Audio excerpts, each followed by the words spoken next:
Сайн байцгаана уу миний хөрхөн үзэгчтэй.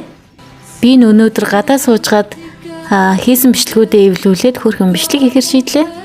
Би бүгд найрамдах Австри улс дээрээд одоогоор 8 сар болсон байна.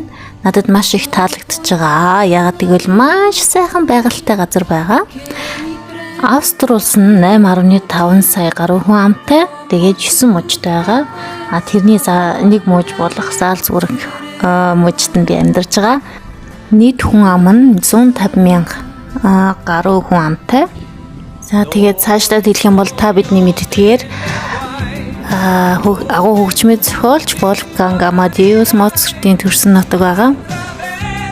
Тиймдээч тэрөө байнга классик сонгодог тоглолтууд болдог байгаа.